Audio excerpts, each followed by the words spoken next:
আজকে আমি করতে চলেছি স্পাইডারম্যানের এই লুকটা। তো এই লুকটা ক্রিয়েট করতে আমার সাথে কী হয়েছে আজকে তোমাদের সামনে এটা শেয়ার করব।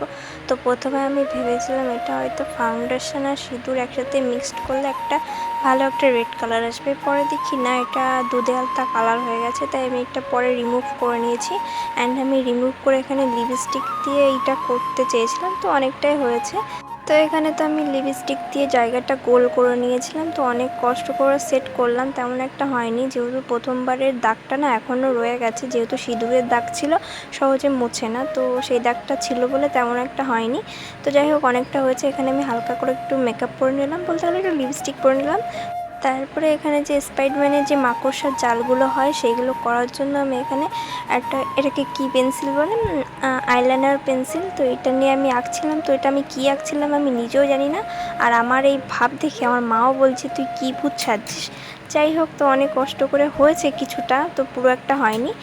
যেহেতু আমার ভিখারি স্পাইডারম্যানের সাজ, তাই আমি এখানে গলায় ওড়নাটা বেঁধে একটা সুন্দর একটা ড্রেস বানিয়ে নিতে চেয়েছিলাম।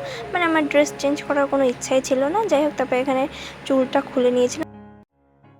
তারপরে চুলটা খুলে নেওয়ার পরে মুখের এই সাইডটা কেমন ফাঁকা ফাঁকা লাগছিলো, তাই এখানে একটা মাকড়সার জাল এঁকে নিয়েছি।